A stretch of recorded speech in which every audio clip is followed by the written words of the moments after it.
Hey Canucks fans, welcome to Clay's Canucks commentary for Tuesday, June the 26th. I'm Clay Emo at Canuck Clay on Twitter. I'm at Clayton Emo on Instagram, and I'm a founding member of the GLCBC, the Good Looking Canucks Positivity Club, a club that added many new members, welcomed many new members over the past weekend. I was in such a good mood that we opened the floodgates, so to speak, and I was in a good mood because of the Canucks pick on Friday night with Quinn Hughes, and then continuing on their strong draft with guys like Jet Wu and Tyler Madden on the Saturday. So time will tell if the 2018 draft was as strong as the 2017 draft, but regardless, I think we picked up perhaps our franchise defenseman in Quinn Hughes. No pressure, and thus was in a very good mood and very happy. A lot of positivity around the Canucks right now.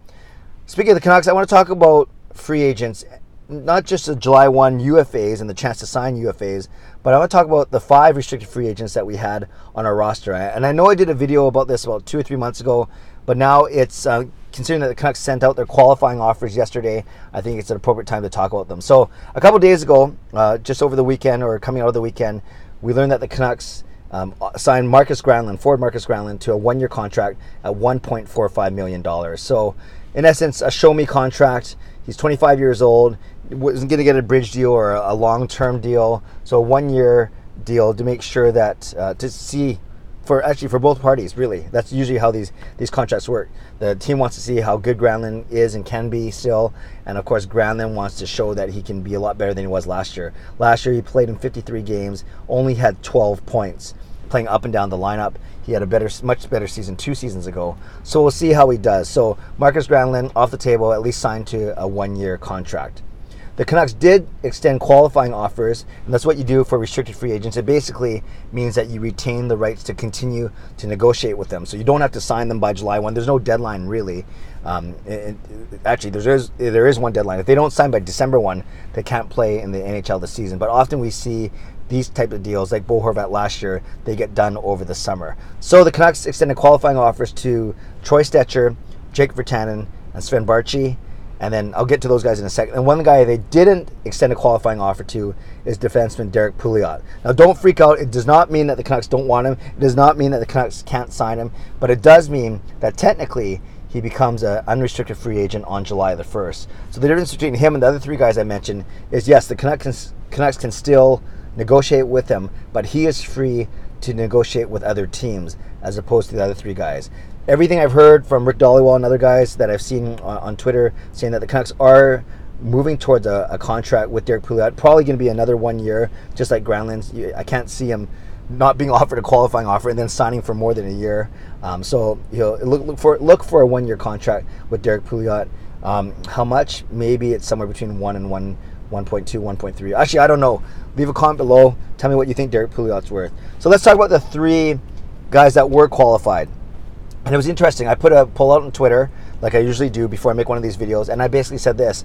Of the 3 remaining restricted free agents that were qualified, Baertschi, Virtanen, and Stecher, who do you think is going to get the longest term contract, if anyone? And I gave 4 options. Baertschi, Stecher, Virtanen, and then the 4th option was give them all 1-year deals, or they will get all 1-year deals. Well, it's very interesting. The poll was exactly tied for both first and third. 38% of the respondents said Virtanen will get the longest term contract or should get it. 38% said Stecher, so 38 and 38. And then the remaining 24% was split between Baertschi, 12%, and another 12% said give them all 1-year deals. So again, 38 for Stecher, 38 for Virtanen, 12 for Baertschi, and 12 for all 1-year deals. So let's go start at the bottom. Sven Baertschi, very similar to Marcus Granlund, probably a tiny bit more skilled, but also came from a cast-off from the Flames organization, a 2nd-round pick, just like Granlund, I believe, and in essence had a disappointing year last year as well.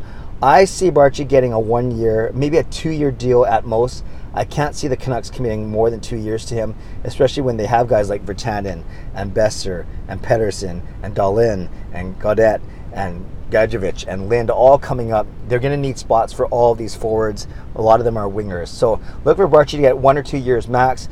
He maybe he gets a tiny bit more than Granlund does. So maybe he gets in the 1.6, 1.7 range per year. Who knows? I can't see him getting as high as 2, especially given his poor year last year. So let's see. Leave a comment below. Tell me what you think what Baertschi's going to get. Now let's go to Troy Stecher. Interesting here because I think as the Canucks, they have Quinn Hughes, and I don't worry that having both Hughes and Stecher in your top six, I don't think that makes you too small, especially if they are fast, if they can move the puck, and they're confident generating from the offensive end. So you have a similar players in Stecher and Hughes. The other comparable is Ben Hutton signed last year, or a couple years ago, signed a 2-year. I guess it was last year. He signed a 2-year contract worth $5.6 million. So that's $2.8 million a year. That's a lot, and I think you can argue, given Hutton's performance last year, that was a bit of an overpayment. So then, what does that mean for Stecher, both in terms of term and in terms of money? We could argue that he's a better player than Hutton, but is he going to make the $2.8 million that Hutton's getting for next year? I'm not sure about that, but I do see them signing Stecher to more than a 1-year deal now. Same predicament that we talked about for Bo Horvat and any of your better players. Is it going to be a bridge deal, a 2 or 3 year bridge deal, or is it going to be a long-term deal? I think with Stecher, they're still trying to figure out what they have. So I see him getting maybe a bridge, maybe a 2 or 3 year at the max. I see him getting more than a year because I think they value him more than they value a guy like Granlund or Pouliot, if that's indeed what Pouliot gets. So look for Stecher to get 2 years, maybe 3. No, 3 seems a little high. Maybe a 2-year deal, and I see him getting between $1.5 and $2 million per year as well. A bit more than Granlund, but not as much as Hutton. As much as Hutton might have been an overpayment. As much as I like Hutton, and I want to see him succeed.